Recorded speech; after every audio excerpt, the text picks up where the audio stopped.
كتاب أنزلناه إليك لتخرج الناس من الظلمات إلى النور হে রাসূল আমি আপনার প্রতি যে কোরআনকে নাযিল করেছি কোরআন নাযিলের মূল উদ্দেশ্য হলো আপনি যেন এই কিতাব দিয়ে অন্ধকারে থাকা নিমজ্জিত জাতিকে যেন কোরআনের আলোকে আলোকিত করে তাদেরকে যেন আপনি জান্নাতের রাস্তায় তুলে দিতে পারেন নূরের দিকে নিয়ে আসতে পারেন আসসালামু আলাইকুম ওয়া রাহমাতুল্লাহি ওয়া বারাকাতুহু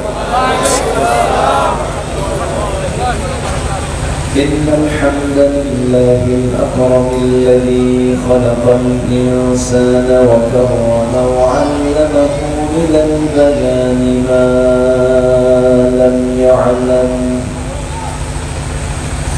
فسبحان الذي لا يحصى امتنانه باللسان ولا بالقلم نشهد أن لا إله إلا الله وحده لا شريك له ونشهد أن سيدنا وحبيبنا ومولانا محمدا عبده ورسوله الذي أرسله بالحق بشيرا ونذيرا وداعيا إلى الله بإذنه وسراجا منيرا فقد قال الله تعالى في كلامه المجيد وفرقانه الحميد أعوذ بالله من الشيطان الرجيم بسم الله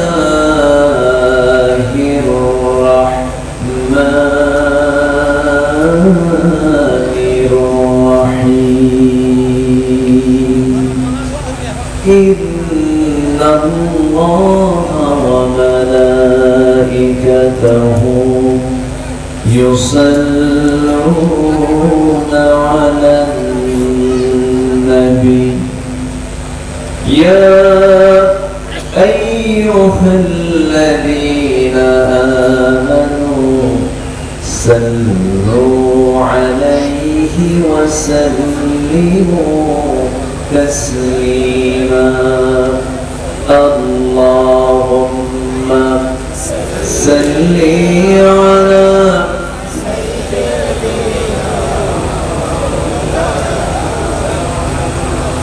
وعلى آل سيدنا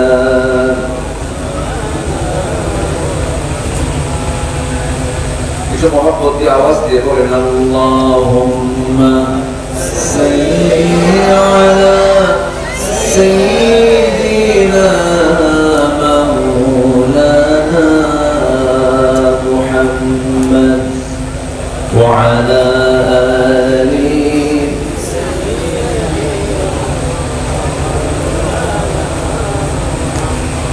সবাই বলুন بلغ العلا بكماله كشف الدجى بجماله حسنت جميع خصاله سلوا سراج الملة تنهي فخر ذو عالم بالباري مولاه شريف الأنبياء نسخا كل أديان دزله بلغ العلا كشف الدجى بجماله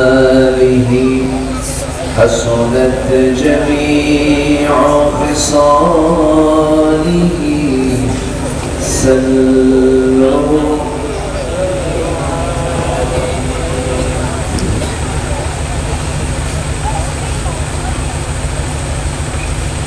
প্রাকৃতিক সৌন্দর্যের অপরূপ লীলাভূমি চট্টগ্রামের সাতকানিয়া উপজেলার বকশীখিল মানব কল্যাণ সোসাইটি কর্তৃক আয়োজিত প্রথম বার্ষিকী তাফসীরুল কুরআন মাহফিল 2025 মহৎ আয়োজনের সম্মানিত সুযোগ্য সভাপতি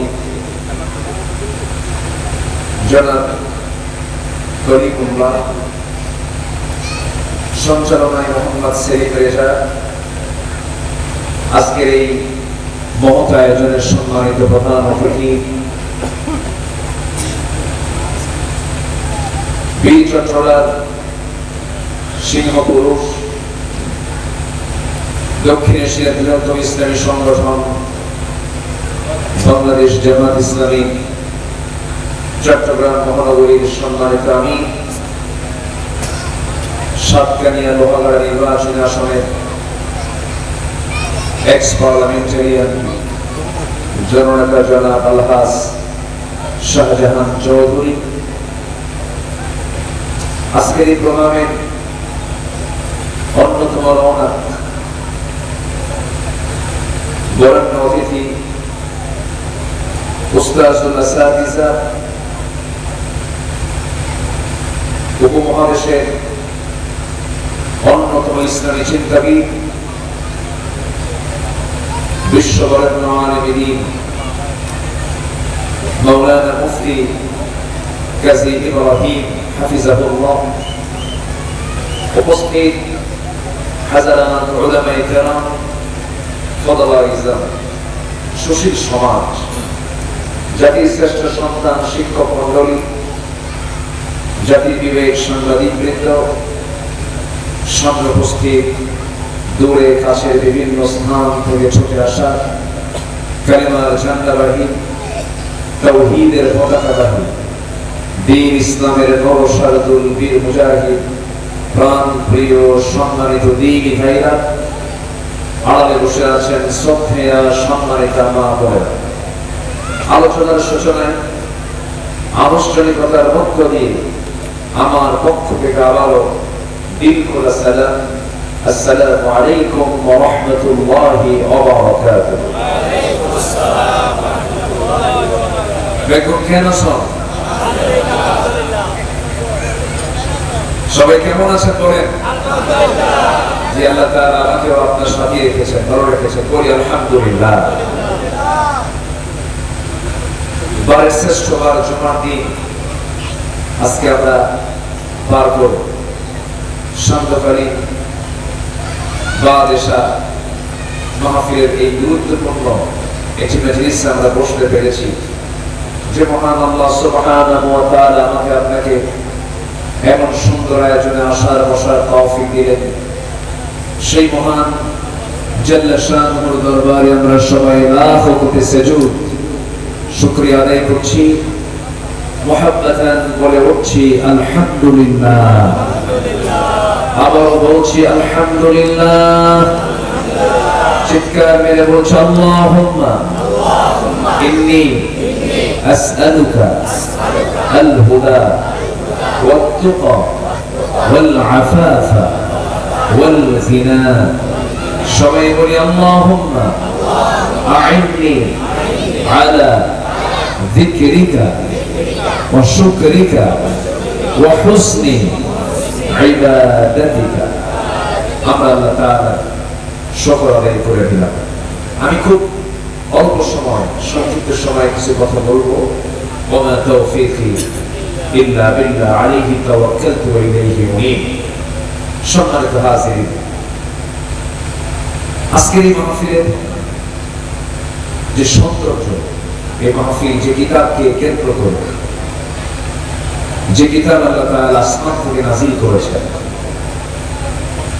যে কিতাবে নির্দিষ্ট একটা অ্যাড্রেস ছিল, লাউহে মাহফুজ, বাল হুয়া কুরআনুন মাজিদ ফি লাউহে মাহফুজ, লাউহে মাহফুজে সংরক্ষিত থাকা সেই কিতাব আল্লাহ তাআলা এই দুনিয়াতে একজন মহান ব্যক্তির উপরে 23 বছরের প্রয়োজনের পরিপ্রেক্ষিতে নাযিল করেছেন। সেই কালেমে হাকিম থেকে কিছু কথা বলতে চাচ্ছি। সম্মানিত উপস্থিতি, আমরা সেই কিতাবকে নিয়ে বসেছি যে কিতাবের গবেষণা শুরু হবে কিন্তু শেষ হবে না, যে কিতাবের আলোচনা বিশাল বড়, যে গবেষণা কিয়ামত পর্যন্ত মানুষ শুধু খুঁজতেই থাকবে কিন্তু এর কোনো তলা খুঁজে পাবে না। এটা হচ্ছে জ্ঞানের তলাহীন একটি সমুদ্রের নাম, যে জ্ঞানের সমুদ্রের তলাই নাই এমন একটি মহাসমুদ্র জ্ঞানের, সেটাই হলো কোরআন কারীম। আপনি কোন দিক থেকে কোরআনকে আপনি দেখতে চান? সাহিত্যিক সাহিত্য নেবে, লেখক লেখা নেবে, গবেষক গবেষণা নেবে, আইনজীবী আইন নেবে, সায়েন্টিস্ট বিজ্ঞানী বিজ্ঞান নেবে, কবি কবিতা নেবে। আপনি কোন দিক থেকে চান? আপনি রাষ্ট্রনায়ক রাষ্ট্রের পদ্ধতি নেবে, বিচারক বিচার নেবে। সব কিছুর চাহিদা মেটাতে সক্ষম পৃথিবীতে একটি কিতাব, তার নাম হলো কোরআন কারীম। জোরে বলি সুবহানাল্লাহ, আর জোরে বলি সুবহানাল্লাহ। আমার জীবন পদ্ধতি কেমন হবে? আমার জীবনের পরিচালনা কেমন করে করতে হবে? জীবন পরিচালনার জন্য আল্লাহ পাক আমার জীবনটা কেমনে সাজাতে হবে সেই পদ্ধতি কোরআনে আছে না নাই? বলেন তো, আসতে বলবেন না, আছে না নাই? যে কোরআন মাফিক জীবনটা চালাবে তার জীবন হবে অগোছালো না গোছালো, অপরিচ্ছন্ন না পরিচ্ছন্ন, অপবিত্র না পবিত্র, অনিয়ন্ত্রিত না নিয়ন্ত্রিত? নিয়ন্ত্রিত। অপ্রস্তুতি থাকবে না তার ভিতরে, সকল কিছুতেই একটা পরিপাটি প্রস্তুতি তার মধ্যে খুঁজে পাওয়া যাবে। সম্মানিত ভাইয়েরা, কোরআনটা নাযিল হয়েছে মূল উদ্দেশ্যই হলো মানুষকে অন্ধকার থেকে আলোর দিকে নিয়ে আসার জন্য। মানুষ বিপদগামী থেকে সে যেন একটা সুন্দর পথ পায়, সুপথে যেন আসতে পারে, আল্লাহ পাক এই জন্য কোরআনটা নাযিল করেছেন। আল্লাহ রাব্বুল আলামিন বলেন, কিতাবুন আনসালনাহু ইলাইকা লিতুখরিজান নাসা মিনায-যুলুমাতি ইলান-নূর। হে রাসূল, আমি আপনার প্রতি যে কোরআনটা নাযিল করেছি, কোরআন নাযিলের মূল উদ্দেশ্য হলো আপনি যেন এই কিতাব দিয়ে অন্ধকারে থাকা নিমজ্জিত জাতিকে যেন কোরআনের আলোকে আলোকিত করে তাদেরকে যেন আপনি জান্নাতের রাস্তায় তুলে দিতে পারেন, নূরের দিকে নিয়ে আসতে পারেন। আলো যেখানে চলে আসে সেখানে অন্ধকার থাকে নাকি? অন্ধকার থাকে না। কোরআনটা হলো আলো। কিন্তু দুঃখজনক হলো সত্য, অন্য কোন জাতি হলে সেটা ভিন্ন বিষয় ছিল। আজ আমার দেশের কথাই যদি মনে করি, আজকে গোটা বাংলার জমিনে ৫৬,০০০ বর্গ মাইল সোনার বাংলাদেশে ১৮ থেকে ২০ কোটি মুসলমান যে দেশে বসবাস করছে, যে আলো বান্দা পেলে পরে আলোকিত হয়ে যেত, দুনিয়ার জীবনটাও সুন্দর হতো, তার জন্য নাজাতের কারণ হয়ে যেত। কিন্তু সেই কিতাব থেকে ১৮ থেকে ২০ কোটি মুসলমানের অধিকাংশ মুসলমান আজকে কোরআন থেকে শুধু দূরে না অনেক দূরে, শুধু দূরে না অনেক দূরে, যোজন যোজন দূরে, কোরআন পড়তেই পারে না, কোরআন থেকে সুন্দর করে রেসাইট করতে পারে না, তেলাওয়াতই করতে পারে না, বোঝা তো দূরেই থাকবে। সম্মানিত ভাইয়েরা, সম্মানিত বন্ধুগণ, কোরআনটাকে সুন্দর করে সহি করে পড়া, কোরআন থেকে সুন্দর করে তেলাওয়াত করা, এটি কি সুন্নাত কাজ না ফরজ কাজ? আসতে বলো, সুন্নাত না ফরজ? ফরজ। ভুল করে যদি কেউ কোরআন পড়ে, কোরআন বলছে রুব্বা কারিন লিল কুরআনি ওয়াল কুরআনু ইয়ালআনুহু, কোরআন থেকে লানত দেয় যে কোরআন থেকে সহি করে পড়ে না। কিন্তু দুঃখজনক হলেও সত্য, আজকে গোটা পৃথিবীর দ্বিতীয় বৃহত্তম মুসলিম জনপদ, দ্বিতীয় বৃহত্তম মুসলিম দেশ, ফার্স্ট ইন্দোনেশিয়া, সেকেন্ড হলো বাংলাদেশ। এই বাংলাদেশের টেকনাফ থেকে তেতুলিয়া, রূপসা থেকে পাথুরিয়া, সুন্দরবন থেকে বান্দরবান, এই বিশাল 20 কোটি মুসলমানের এই দেশ, এই ভূখণ্ডে 20 কোটি মুসলমান বসবাস করছে, অথচ শিক্ষা ব্যবস্থা দেশে চালু আছে। শিক্ষা মন্ত্রণালয় রয়েছে, যুব মন্ত্রণালয় রয়েছে, ধর্ম মন্ত্রণালয় রয়েছে, এবং তারা দায়িত্ব পালন করেছেন, করে যাচ্ছেন। অথচ আজকে ম্যাক্সিমাম মুসলমান কোরআন থেকে সহি করে পড়তে পারে না, নামাজের সঠিক পদ্ধতি জানে না, ন্যূনতম প্রাথমিক যে মাসলা মাসাইল এগুলো জানে না। সম্মানিত দিনী ভাইরা, সম্মানিত উপস্থিতি, এখান থেকে প্রমাণ করে পরিকল্পিতভাবে এই জনপদের মুসলমানদেরকে ইসলাম থেকে, দ্বীন শিক্ষা থেকে, কোরআন শিক্ষা থেকে কৌশল করে পরিকল্পিতভাবে দূরে রাখা হয়েছে। আস্তে দূরে না, ঠিক কিনা বলে? দূরে রাখা হয়েছে। যদি পরিকল্পিতভাবে যদি প্ল্যান করা হতো, অবশ্যই 100 ভাগের ভিতরে অন্তত 95% মুসলমানের তেলাওয়াত সহি হয়ে যেত। কেমন করে দেখেন, যারা ফার্স্ট ক্লাস গেজেট কর্মকর্তা, তারা বিসিএস করে, তাদের বিসিএস করতে হয়, বিসিএস করে আসতে হয়। সেই বিসিএস ভাইভা বোর্ডে বিসিএস লিখিত প্রশ্নে যদি এরকম কন্ডিশন করে দেওয়া হতো, যারা মুসলমান হবে, মুসলমান পরীক্ষার্থী যারা থাকবে, ভাইভা বোর্ডে আসলে তাদেরকে গোটা কোরআনের যে কোনো পৃষ্ঠা থেকে তাকে 1 পৃষ্ঠা সহি করে কোরআন তেলাওয়াত করতে হবে। যদি এরকম কন্ডিশন করে দেওয়া হতো, অবশ্যই ভাইভা বোর্ডে তাকে মাসলা মাসাইলকে সামনে রেখে গুরুত্বপূর্ণ ইসলামী অর্থনীতির উপরে, রাষ্ট্র ব্যবস্থার উপরে, পারিবারিক জীবনের উপরে ইসলাম কি বলে, অবশ্যই তাকে এই জাতীয় বিষয়ে ভাইভা বোর্ডে প্রশ্ন করা হবে। এরকম করে যদি কন্ডিশন করে দেওয়া হতো, অন্তত আমার দেশের অ্যাডমিনিস্ট্রেশন যারা চালিয়েছেন 54 বছর, সব প্রশাসক আমরা দেখতে পেতাম না। আমি কি ভুল বলছি? সম্মানিত ভাইরা, সাজানো হয়নি, পরিকল্পনা করা হয়নি, বরং আমরা মন্ত্রী পেয়েছি বিগত সময়ে কেমন ধরনের? আগামীকাল ঈদুল আজহার জানাজা নামাজ, মনে আছে আপনাদের? ভাই মনে আছে? আগামীকাল ঈদুল আজহার জানাজা নামাজ। সন্তান হয়েছে বুড়া বয়সে এক মন্ত্রী, স্ত্রী সন্তান হয়েছে, সন্তান করে নিয়ে বলে লা ইলাহা ইল্লাল্লাহ সুবহানাকা ইন্নী কুনতু মিনাজ জালিমিন।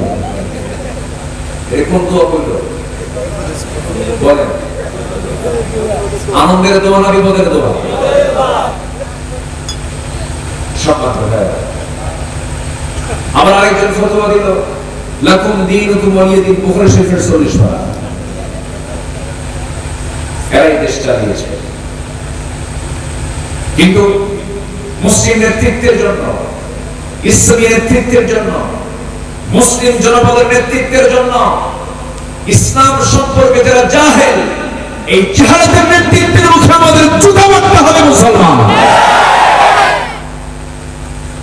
আমরা ইসলামী ইতিহাসের তামাদ্দুনকে সামনে এগিয়ে নিতে চাই। সব দেখা শেষ করেছি আমরা, কোনো দেখার বাদ নাই, সব দেখা শেষ। পদ্মা সেতুর মতো একটি বড় একটা প্রকল্প, পদ্মা সেতু যখন উদ্বোধন হবে, আমার দেশে হাফেজে কোরআন কি অভাব আছে নাকি? লাখ লাখ হাফেজে কোরআন, এবং ওয়ার্ল্ড ওয়াইড নাজমুস সাকিব, জাকারিয়া, সালেহ আহমদ তাকরিম, যাদের তেলাওয়াতে কাবার ইমামরা কান্দে। আমার দেশে এত বড় বড় হাফেজ কোরআন, কারিউল কোরআন থাকার পরেও পদ্মা সেতুর উদ্বোধনের দিন একজনকে কোরআন তেলাওয়াত করতে দিয়েছিল।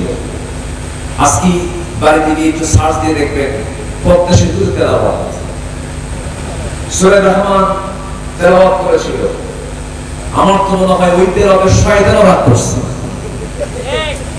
শয়তান কইছে এত এরকম খারাপ তেলাওয়াত তো আমিও জানি না।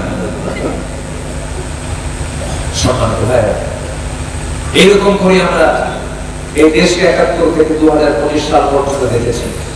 আমরা বেনামাজি জাহেল নেতৃত্ব আমরা দেখতে চাই না। কেউ ৯ বছর চালিয়েছে, কেউ ১৬ বছর চালিয়েছে, কেউ ২৫ বছর চালিয়েছে, সব দেখা শেষ করেছি আমরা। আমরা এবার কোরআনকে দেখতে চাই। আমরা কোরআনের আইন দেশ দেখতে চাই। আমরা যে সরকার আগামীতে দেখতে চাই, আমরা নামাজের সরকার দেখতে চাই ইনশাআল্লাহ। রাজি আছেন কারা কারা? হাত তুলে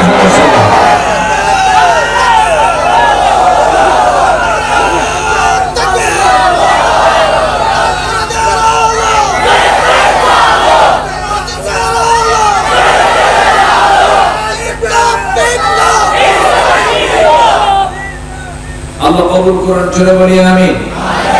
আরো জোরে আমিন। যাদের মধ্যে দ্বিধা হয় যে কোরআন দিয়ে সমাজ চলতে পারে না, কোরআন দিয়ে রাষ্ট্র চলতে পারে না, কোরআন দিয়ে ক্যান্টনমেন্ট চলতে পারে না, কোরআন দিয়ে সচিবালয় চলতে পারে না, কোরআন দিয়ে প্রশাসন চলতে পারে না, কোরআন দিয়ে ব্যাংক বিমা চলতে পারে না, যাদের ভিতরে এরকম সন্দেহ কাজ করে মুসলিম পরিবারের সন্তান হয়ে নতুন করে ঈমান আনতে হবে। আপনার ঈমান চলে গেছে, নতুন করে ঈমান আনতে হবে। আমার দেশে মুসলিম পরিচয়কারী কিছু মুশরিক আছে না নাই? আজকে বলবেন না আছে না নাই? মুসলিম কিন্তু সে কি মুশরিক, যে ইসলামী আইন কানুনকে চায় না, যে ইসলামের বিধিবিধান জমিনে চালু হোক এটা চায় না, সে কি মুসলিম থাকতে পারে? সে কি ইমানদার হতে পারে? আল্লাহর ফতোয়া শোনে, আমার ফতোয়া, আমি আব্দুল্লাহ আমি মুফতি কাসি ইব্রাহিমের ফতোয়া এগুলো নয়। এই ফতোয়াগুলো কার? আল্লাহ রাব্বুল আলামিন বলেন, ومن لم يحكم بما أنزل الله فأولئك هم الكافرون فأولئك هم الفاسقون فأولئك هم الظالمون। আমার দেওয়া বিধান অনুযায়ী যারা বিচার কার্য ফয়সালা করে না তারাই হলো কাফের, তারাই হলো জালিম। জালিম তো মুশরিক কি বলা হয়? ইন্না শিরকা লাযুলমুন আযীম। শিরক হলো মস্ত বড় জুলুম। যারাই জালিম তারাই মুশরিক। যারা আমার দেওয়া বিধান অনুযায়ী বিচার কার্য ফয়সালা করে না তারাই হলো ফাসিক। আল্লাহ গালি দিয়েছেন মোটে কয়টা? আজকে বললেন কয়টা গালি দিয়েছেন? এক নম্বর বলেছেন যারা আমার বিধান অনুযায়ী যারা বিচার করে না তারা হলো কাফের, তারা হলো জালিম, তারা হলো ফাসিক। এই গালিগুলো দিয়েছেন তিনি আমাকে।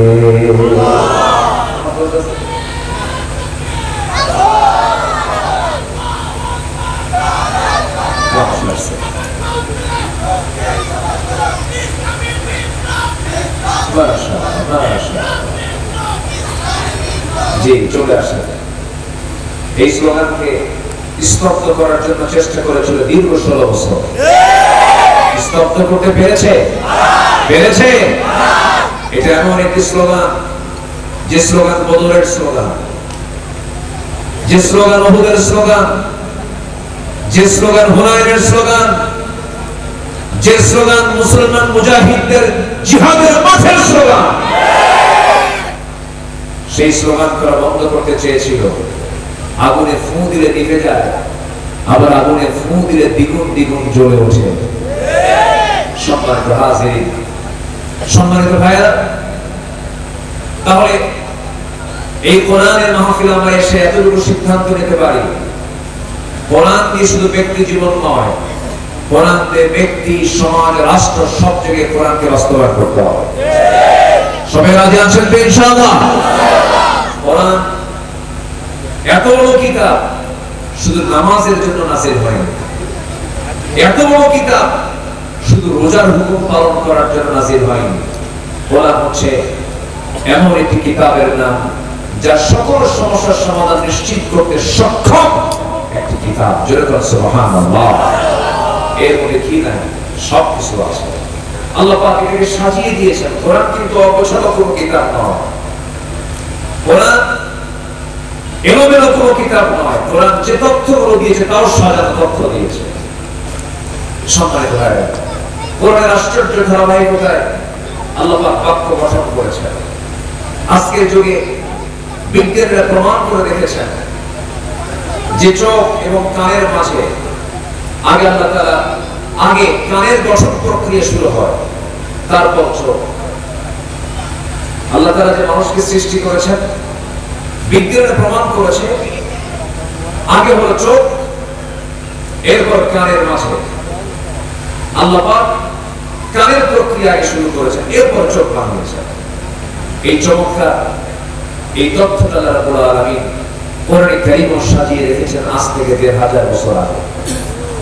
আল্লাহ রাব্বুল আলামিন বলেন, ওয়ালা তাকফু মা লাইসা লাকা বিহি ইলমুন ইন্নাস সামআ ওয়াল বাসারা ওয়াল ফুআদা কুল্লু উলাইকা কানা আনহু মাসউলা। জোরে বলুন আল্লাহু আকবার। আল্লাহ রাব্বুল আলামিন কি সুন্দর করে সাজিয়ে দিয়েছেন। নিঃসন্দেহে শ্রবণ শক্তি, দৃষ্টি শক্তি, অন্তর শক্তি সব একদিন জিজ্ঞাসিত হবে আল্লাহর কাছে। আল্লাহ রাব্বুল আলামিন আরেক জায়গায় বলেছেন, ইন্না খালাকানাল ইনসানা মিন নুতফাতিন আমশাজ নাবতালিহি ফাজআলনাহু সামিআন বাসীরা। জোরে বলুন আল্লাহু আকবার। সূরাতুদ দাহর আল্লাহ রাব্বুল আলামিন কি সুন্দর করে বলছেন, আমি মানুষকে সৃষ্টি করেছি মিশ্র শুক্র বিন্দু থেকে, আমি তাকে পরীক্ষা করব, ফলে আমি তাকে বানিয়েছি শ্রবণ এবং দৃষ্টি শক্তি সম্পূর্ণ। আগে শ্রবণ শক্তির কথা আসছে, আল্লাহ পাক আগে কানের কথা বলেছেন, এরপরে চোখের কথা বলেছেন। আজকের বিজ্ঞান বলছে আগে মানুষের শ্রবণ শক্তি আল্লাহ পাক এটাকে কমপ্লিট করে এরপরে দৃষ্টি শক্তি দান করেছেন। আমার ভাইয়েরা, এরকম করে মানব সৃষ্টি নিয়ে আল্লাহ রাব্বুল আলামিন কোরআনে কথা বলেছেন, আবার আকাশ নিয়ে কথা বলেছেন। আমরা আকাশকে দেখতে পাই। আকাশ দেখতে কোন কালার বলেন? কি আকাশ? ব্লু স্কাই, নীল আকাশ। কিন্তু আসলে কিন্তু আকাশের কালার কিন্তু নীল না। আকাশের নির্দিষ্ট কোনো কালার নাই। বিজ্ঞান এটা বলে ফেলেছে যে হ্যাঁ, আকাশের নির্দিষ্ট কোনো কালার নেই। নীল আকাশ বললো আমরা হয়তো দেখতে পাইনি, কিন্তু আকাশের কোনো নির্দিষ্ট কালার নাই। মহান রব্বুল আলামিন কত আগে বলেছেন, ওয়াস-সামাই যাতির রাজা। আল্লাহ রাব্বুল আলামিন সে আকাশের কসম খাচ্ছেন যে আকাশের বিভিন্ন রূপে আত্মপ্রকাশ করে। ওয়াস-সামাই যাতির রাজা, বিভিন্ন রূপে আত্মপ্রকাশ করে। আল্লাহ তাআলা সমুদ্র নিয়ে কথা বলেছেন, সমুদ্র জগৎ নিয়ে তিনি কথা বলেছেন। এরপরে আল্লাহ রাব্বুল আলামিন এমন কোন সাইড নেই, এমন কোন বিভাগ নেই, প্রাণীকুল নিয়ে কথা বলেছেন। প্রাণীর নামে সূরা নাযিল করেছেন। সূরাতুন নাহল মানে পিঁপড়া, পিঁপড়ার নামে সূরা আছে না নাই? আবার সবচেয়ে বড় স্তরবাগের মধ্যে সবচেয়ে বড় প্রাণী ফিল নামে সূরা আছে না নাই? বলেন। ফিল মানে হলো হাতি, নাহল মানে পিঁপড়া। আবার মাঝখান দিয়া ক্যাপসুলের মতো দেখা যায় পিছনে হলো আছে। সে শুধু ভালো জায়গায় বসে বিভিন্ন ফুলের রস সংগ্রহ করে, মধু প্রস্তুত করে। তার নামে সূরা আছে সূরাতুন নাহল। কি সূরাতুন নাহল? নাহল মানে কি? মৌমাছি। নাহল মানে কি বলেন? মৌমাছি। মাছি দু প্রকার, একটা শুধু মাছি আর একটা কি মৌমাছি। মাছি জাত অজাত নেই, সব জায়গায় বসে। আর মৌমাছি খারাপ জায়গায় বসে? খারাপ জায়গায় বসে, সে শুধু ভালো জায়গায় বসে। তাহলে আমাদের চরিত্র হবে মাছির মতো না মৌমাছির মতো? বলেন বলেন, মাছির মতো না মৌমাছির মতো? মাছির ভূমিকা হলো মুনাফিকের মতো। মাছির ভূমিকা কি? মুনাফিক, সে ভালো মন্দ সব জায়গায় যায়, সব জায়গায় বসে। আর মৌমাছি মন্দ জায়গায় বসে না, শুধু ভালো জায়গায়। এলাকায় আলু চাষাবাদ হয় কিনা জানি না। আচ্ছা, আলুর চপ, তরকারি, তার মধ্যে আলু ভাজি খায়, বিভিন্ন ধরনের রান্না বান্নায় এটাকে ইউজ করা হয়। এটা হচ্ছে গোল আলু। এটা কি আলু বলেন তো? গোল আলু। আরেকটা আলু আছে যেটা শুধু সিদ্ধ করে একটু লবণ দিয়ে খেতে হয়, এটাকে কি আলু বলে? লোকাল ভাষায় বলে পাতিলা আলু। কি আলু? পাতিলা আলু। আচ্ছা, মিষ্টি আলু। গোল আলু, গোল আলুকে গোল আলু, ওরা যেদিকে নেবেন সেদিকে যায়। ও আলুর চপ বানায়, আলু ভর্তা করে, আলু ভাজি করে, আলু তরকারি করে, আলুর দম বানায়, সবকিছুই চলে ওখানে, ও সব জায়গায় চলে। কিন্তু মিষ্টি আলু কয় জায়গায় চলে? এক জায়গায় চলে। আমরা পাবো কি, গোল আলু না মিষ্টি আলু? আমাদের চরিত্র হবে মাছির মতো না মৌমাছির মতো? মৌমাছি। ইমানদার কথা খারাপ জায়গায় যাবে না, খারাপ জায়গায় বসবে না, খারাপ চিন্তা মাথায় আনবে। আমার দেশে এমন সময় গেছে, এখনো যে বন্ধ হয়েছে না, একই ব্যক্তি তাফসীর মাহফিলের সভাপতি জোর কইরা, আবার একই ব্যক্তি যাত্রা কমিটির সভাপতি ছিল কিনা বলেন? একই ব্যক্তি মসজিদ কমিটির সভাপতি, একই ব্যক্তি আবার যাত্রা কমিটির সভাপতি। এই ডাবল স্ট্যান্ডার্ড নীতিকে বন্ধ করতে হবে। এই সমস্ত নেতৃত্বের কবর রচনা করতে হবে, কবর রচনা করতে হবে। মুনাফিকদের কোন নেতৃত্বে বাংলার জমিনে বাস্তবায়ন হতে দেব না আমরা। কোন ভণ্ডামির নেতৃত্ব চলবে না। আগামীর নেতৃত্ব হলো ইসলামের নেতৃত্ব। সম্মানিত ভাই, সম্মানিত বন্ধুগণ, কোরআনকে আমরা ধারণ করব, কোরআনকে আমরা বোঝার চেষ্টা করব, কোরআনকে নিয়ে জীবনকে সাজাবো। জোরে বলি ইনশাআল্লাহ। আমরা সাজাবো জীবনকে কি দিয়ে বলেন তো? আসতে বলেন না, কি দিয়ে? কোরআন দিয়ে আমরা আমাদের জীবনকে সাজাবো। প্রস্তুতি নিতে হবে। মরার আগে না মরার পরে? বলেন আগে। কিন্তু কোরআন তেলাওয়াত হয় আমার দেশে মরার আগে না মরার পরে?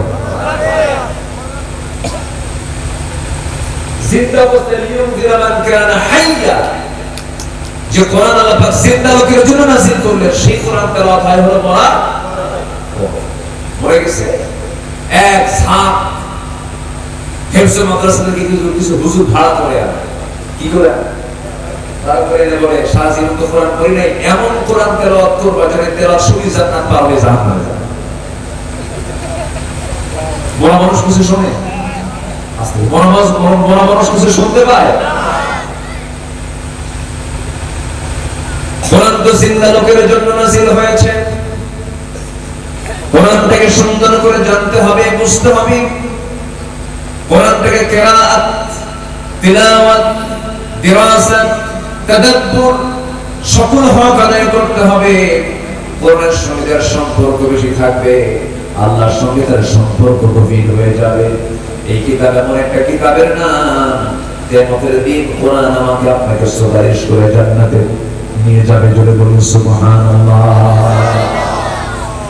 এই জন্য আখিরাতের প্রস্তুতি দুনিয়াতে নিতে হবে।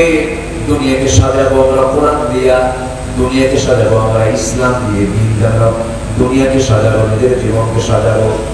দুনিয়ার জীবনে আখিরাতের যে প্রস্তুতি, কোরআন কি শিক্ষা দেয় আমাকে, একটু পয়েন্ট আকারে বলতে চাচ্ছি। আমরা দুনিয়া সাজাবো না আখিরাত সাজাবো? আসতে বলবেন না, দুনিয়া সাজানোর দরকার নেই নাকি? বিয়ে শাদী করবেন না, কিছু করেন না। এই যুবকরা কি দুনিয়া সাজাবেন না আখিরাত সাজাবেন? তাহলে দুনিয়া সাজানোর দরকার নেই, বিয়ে শাদী করার দরকার নেই। হ্যাঁ, দুনিয়ার দরকার আছে কি না? তারপর দুনিয়ার দরকার আছে আবার বলে, দুটোই বলে। তাহলে কেমন হলো? দুনিয়া সাজাবো না আখিরাত সাজাবো? বলেন। দুনিয়া সাজাবো আখিরাতে সাজাবো, কিন্তু টার্গেট হবে দুনিয়া না আখিরাত? আখিরাতকে টার্গেট করে দুনিয়া সাজাবো। জোরে বলি ইনশাআল্লাহ। একটা দোয়া আল্লাহ পাক শিখিয়ে দিয়েছে, কোন দোয়া? সবাই পড়েন আমার সাথে। আল্লাহ রাব্বুল আলামিন বলেন রব্বানা আতিনা, বলেন রব্বানা আতিনা ফিদ দুনিয়া হাসানাতাও ওয়া ফিল আখিরাতি হাসানাতাও ওয়া কিনা আযাবান নার ওয়াজআলনাল জান্নাতা মা'আল আবরার। এখানে কি দুনিয়া বাদ করছে? দুনিয়া কি পরে আসছে না আগে আসছে? আগে দুনিয়া। দুনিয়ার হাসানা চাইতে হবে আল্লাহর কাছে। আল্লাহ তুমি আমাকে নেক সন্তান দাও, আল্লাহ তুমি আমাকে হালাল রিজিক দাও, আল্লাহ তুমি আমাকে নেক স্ত্রী দান করো, আল্লাহ তুমি আমার জন্য সুন্দর একটা বৈধ পন্থার ব্যবস্থা করে দাও, আল্লাহ পবিত্র জীবন অর্জন করার তৌফিক দিয়ে দাও, আল্লাহ তুমি আমাকে ভালো বউ দাও। এই দোয়া কোরআনে আছে না নাই? বলো আছে না? দোয়া আছে তো। যারা বলেন সুন্দর করে বলেন, যুবকরা যারা বিয়ে করেন এই দোয়াটা তাদের মুখস্থ করবে। আল্লাহ রাব্বুল আলামিন শিখায় দিচ্ছেন যারা বিয়ে করেন এই তারা দোয়া করো রব্বানা হাব লানা মিন আজওয়াজিনা ওয়া যুররিয়াতিনা কুররাতা আ'য়ুনিন ওয়াজআলনা লিল মুত্তাকিনা ইমামা। জোরে বলুন আল্লাহু আকবার। আল্লাহ তুমি আমাকে ভালো বউ দাও, নেক সন্তান দান করো। আমার ভাইয়েরা, দুনিয়াকে সুন্দর করার জন্য চেষ্টা করতে হবে। দুনিয়া সাথে আমরা আখিরাতকে টার্গেট করে দুনিয়াও সুন্দর হয়ে যাবে। আমার আখিরাতের কি প্রিপারেশন নেব? মোটামুটি 15টা পয়েন্ট আমার কথা বলার ইচ্ছা ছিল, কিন্তু আজকে হয়তো পরিপূর্ণ হতে পারবো না, একটু বলার চেষ্টা করছি। দুনিয়ার জীবনে আখিরাতের প্রস্তুতি কি হওয়া দরকার? নাম্বার 1 হলো আল্লাহ এবং রাসূলকে বিশ্বাস করতে হবে, সন্দেহ নিয়ে না, সন্দেহ মুক্ত হয়ে, দ্বিধা নিয়ে না, দ্বিধাহীন ভাবে ঈমান আনতে হবে, জানমাল দিয়ে জিহাদ করতে হবে। আল্লাহ রাব্বুল আলামিন একটা আয়াতে বলেছেন ইন্নামাল মুমিনুনা আল্লাযীনা আমানু বিল্লাহি ওয়া রাসূলিহি সুম্মা লাম ইয়ারতাবু وجاهدوا بأموالهم وأنفسهم في سبيل الله أولئك هم الصادقون. جبرنا الله أكبر. سورة الحجرات আয়াত নম্বর 15 আল্লাহ রাব্বুল আলামিন বলেন ওই সমস্ত বান্দাগুলো মূলত সত্যবাদী যারা ঈমান এনেছে আল্লাহর উপরে এবং রাসূলের উপরে, সুম্মা লাম ইয়ারতাবু, তবে কোনো সন্দেহ করে নাই, তার মধ্যে কোনো শক আসে নাই, সন্দেহ আসে নাই। এবং যারা আল্লাহর রাস্তায় যারা জিহাদ করেছে জান দিয়ে এবং মাল দিয়ে, আল্লাহ রাব্বুল আলামিন বলছেন ঈমান যার শরণ আছে এবং জিহাদের প্রতি যার তামান্না আছে, আল্লাহ বলছেন প্রকৃত সত্যবাদী হলো এই সমস্ত বান্দা। জোরে বলেন সুবহানাল্লাহ। কার কথা বলে? আল্লাহর কথা। নাম্বার 2 হলো আখিরাতের প্রস্তুতি দুনিয়ার জীবনে। 1 নম্বর হলো দ্বিধাহীন ঈমান আনতে হবে, নাম্বার 2 হলো তাকওয়া অর্জন করতে হবে, সত্যের পথে অটল থাকতে হবে। আল্লাহ রাব্বুল আলামিন বলেন ইয়া আইয়ুহাল্লাযীনা আমানু তাকুল্লাহ ওয়া কুলু কওলান সাদীদা ইউসলিহ লাকুম আ'মালাকুম ওয়া ইয়াগফির লাকুম যুনুবাকুম ومن يطع الله ورسوله فقد فاز فوزا عظيما. جبرنا الله أكبر. আল্লাহ রাব্বুল আলামিন বলেন ঈমানদাররা তোমরা আমাকে তোমরা ভয় করো, তাকওয়া অবলম্বন করো এবং সোজা সাপটা কথা বলো, সদা সত্য কথা বলো। আল্লাহ রাব্বুল আলামিন এই দুটো হুকুম করে বলছেন ইউসলিহ লাকুম আ'মালাকুম ويغفر لكم ذنوبكم. যদি আল্লাহকে ভয় করতে পারো এবং সোজা সাপটা হক কথা যদি বলতে পারো, আমার আল্লাহ ওয়াদা করছেন বান্দা তোমার জীবনে কাজ করতে গিয়ে, আমল করতে যদি কোনো ভুলভাল কিছু করে ফেলো, আল্লাহ তোমার সমস্ত ভুল আমলগুলোকে ইসলাহ করে সংশোধন করে দিবেন এবং তোমার জীবনের অর্জিত যত গুনাহ সমস্ত গুনাহগুলোকে আমার আল্লাহ মাফ করে দিবেন। জোরে বলে সুবহানাল্লাহ। আমার ভাইরা, আমার বন্ধুগণ, নাম্বার 3 হলো ন্যায় বিচার, ন্যায় প্রতিষ্ঠা এবং সদাচার থাকতে হবে। আখিরাতের প্রিপারেশনের জন্য এটা খুব জরুরি দরকার। আল্লাহ রাব্বুল আলামিন বলেছেন, ইন্নাল্লাহা ইয়া'মুরু বিল আদলি ওয়াল ইহসান ওয়া ইতা'i যিল কুরবা ওয়া ইয়ানহা আনিল ফাহশা'i ওয়াল মুনকারি ওয়াল বাগি ইয়া'iদুকুম লা'আল্লাকুম তাযাক্কারুন। আল্লাহ রাব্বুল আলামিন এই জায়গায় 3টা আদেশ করেছেন, 3টা নিষেধ করেছেন। যদিও আয়াতটা আমরা প্রত্যেকটা জুমার খুতবায় আমরা শুনতে পাই, কিন্তু এই আয়াতের বক্তব্যের দিক থেকে, এই আয়াতের ব্যাখ্যার দিক থেকে এর চাইতে কম্প্রিহেনসিভ, এর চাইতে বিস্তৃত ব্যাখ্যামূলক আয়াতের দ্বিতীয়টা খুঁজে পাওয়া যায় না। আল্লাহ রাব্বুল আলামিন অর্ডার করছেন কি, ইন্নাল্লাহা ইয়া'মুরু বিল আদল। আল্লাহ পাক অর্ডার করছেন তোমরা 3টা কাজ করো। একটা হচ্ছে আদালত কায়েম করবে, ওয়াল ইহসান ওয়া ইতা'i যিল কুরবা, এবং তোমার নিকটতম যারা আছে তাদের হক আদায় করবে। আমরা ইতিমধ্যে দেখতে পাচ্ছি আজকে মাহফিলের প্রধান মেহমান মজলুম আলেম দ্বীন, দেশ বরেণ্য আলেমদের আলেম উস্তাজুল আসাতিদা মুফতি কাজী ইব্রাহিম হাফিজাহুল্লাহ তিনি আমাদের মাঝে উপস্থিত হয়েছেন। বলি আলহামদুলিল্লাহ।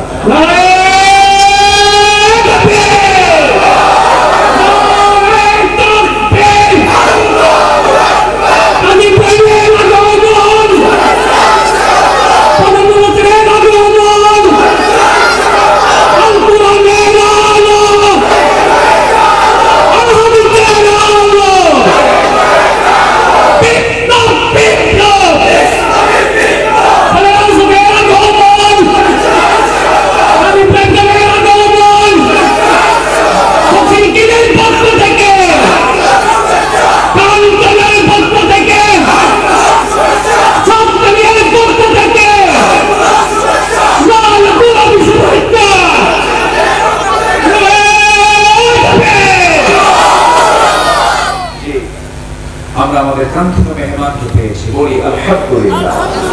জোরে বলি আলহামদুলিল্লাহ।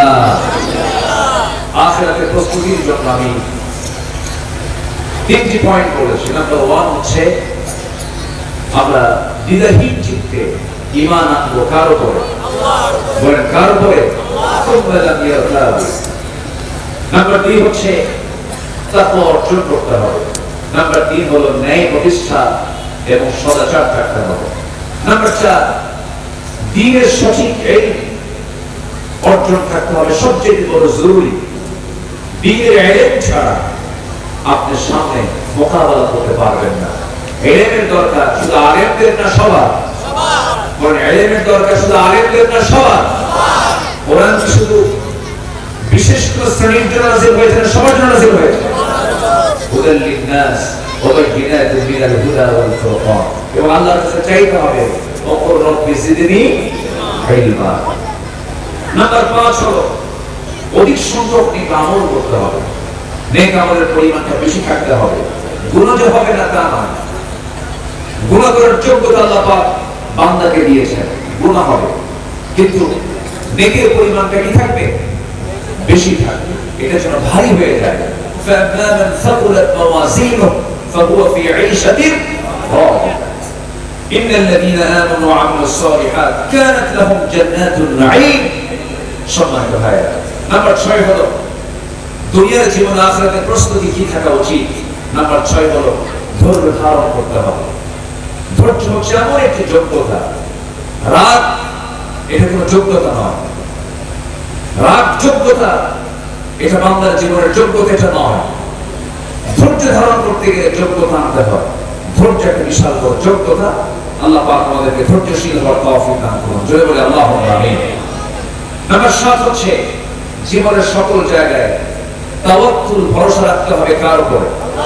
ومن يتوكل على الله فهو حسبه সূরাতুত তালাক আল্লাহ পাক 3 নম্বর আয়াতে বলেছেন যার ভরসা হবে আল্লাহর উপরে فهو حسبه তার জন্য আমার আল্লাহই যথেষ্ট। সম্মানিত ভাইরা, এই তাওয়াক্কুলের এই ভরসার ক্ষেত্রে সেই বান্দাই 100% আল্লাহকে ভরসা করতে পারবে যে বান্দার মধ্যে ইলম থাকবে। সম্মানিত ভাইরা, পরিকল্পিতভাবে আমি শুরুতে কথা বলেছিলাম এই জাতিকে পরিকল্পিতভাবে ইসলাম থেকে, তাহজিব তামাদ্দুন থেকে, দ্বীনের চর্চা থেকে দূরে সরে রাখা হয়েছে। আমরা এই জাতিকে দ্বীনের শিক্ষায় শিক্ষিত করতে চাই। আমি আমার জরিপ অনুযায়ী যতটুকু জেনেছি 18 কোটি মুসলমানের এই বাংলাদেশে মিনিমাম কোরআনকে সহি করে পড়তে পারা যে একটা গুরুত্বপূর্ণ একটা বিষয়, যা না করলে নামাজই সহি হয় না। 40 থেকে 35 লক্ষ লোকে মুসলমানের কোরআন তেলাওয়াত সহি বলা যেতে পারে, আর বাকি 17.5 কোটি মুসলমানের তেলাওয়াতই সহি হয়। কোরআন তো বুঝে কোরআন বোঝা তো দূরেই থাকবে, তাহলে আমাদের কাজগুলো এখনো কি বাকি আছে কিনা বলেন? বাকি আছে কিনা? বহু কাজ আমাদের সামনে পড়ে আছে।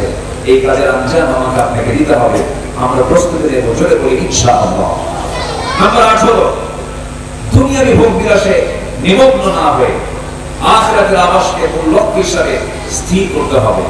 ওমা হাযিহিল হায়াতুদ দুনিয়া ইল্লা লাহবুন ওয়া লাইবুন ওয়া ইন্না দারাল আখিরা লাহিয়াল হায়াওয়ান লাউ কানু ইয়ালামুন। সম্মানিত ভাইরা, নাম্বার 9 হলো নিজকে এবং পরিবারকে জাহান্নাম থেকে বাঁচানোর চেষ্টা করতে হবে। আল্লাহ পাক সুন্দর করে বলেছেন ইমানদারকে ডাক দিয়ে কু আনফুসাকুম ওয়া আহলিকুম নার, নিজে বাঁচাও, তোমার পরিবারকে জাহান্নাম থেকে বাঁচাও। নাম্বার 10 হলো তওবা করতে হবে। আল্লাহ পাক তওবা করাকে আল্লাহ পাক বাংলার জন্য আল্লাহ পাক নিজের পক্ষ থেকে হুকুম করেছেন, তুবু ইলাল্লাহ তাওবাতান নাসুহা। নাম্বার 11 হলো আল্লাহর পথে ব্যয় করতে হবে। এটাও কার হুকুম বলেন তো? আল্লাহর হুকুম। এগুলো হচ্ছে আখিরাতের প্রস্তুতি। নাম্বার 12 হলো শিরকের অন্তর্ভুক্ত সকল কর্মকাণ্ড থেকে নিজকে পরেজ থাকতে হবে। মুনিবিনা ইলাইহি ওয়াত্তাকু ওয়া আকিমুস সালাহ ওয়া লা তাকুনু মিনাল মুশরিকিন। মুশরিকদের অন্তর্ভুক্ত হওয়া যাবে না। মুশরিকদের অন্তর্ভুক্ত হই ওয়া ইউশরিক বিল্লাহ ফাকাদ হারামাল্লাহু আলাইহি জান্নাত, তার জন্য জান্নাতে বাজেয়াপ্ত হয়ে যাবে। নাম্বার 13 হলো আল্লাহ প্রদত্ত একমাত্র সঠিক পথের অনুসরণ করতে হবে। ওয়া ইন্না হাযা সিরাতি মুস্তাকিমা ওয়া লা তাত্তাবিউস সুবুল। কোন পথ একমাত্র আল্লাহর পথ ছাড়া কোন পথকে লালন করা যাবে না, গ্রহণ করা যাবে না। একমাত্র পথ হচ্ছে সিরাতুল মুস্তাকিম। আল্লাহ পাক সেই পথ আমাদের সবাইকে কবুল করুন, আমিন। বলি আল্লাহুম্মা আমিন। নাম্বার 14 হলো আল্লাহ এবং রাসূলের পরিপূর্ণ আনুগত্য আমার আপনার মধ্যে থাকতে হবে। ওয়া আকিমুস সালাহ ওয়া আতুজ যাকাত ওয়া আতিউর রাসূল লাআল্লাকুম তুরহামুন।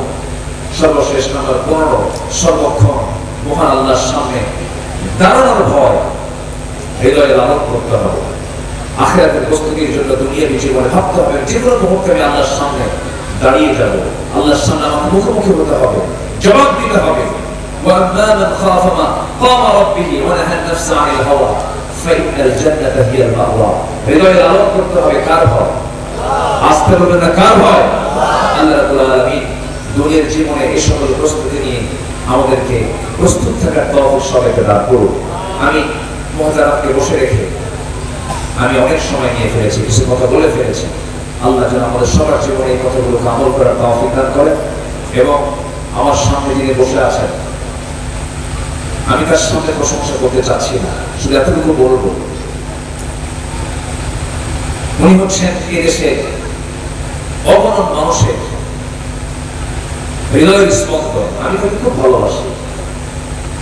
উনি হচ্ছেন চলন্ত মুহাদ্দিস। আলহামদুলিল্লাহ বলেন। কি মুহাদ্দিস বলেন? চলন্ত।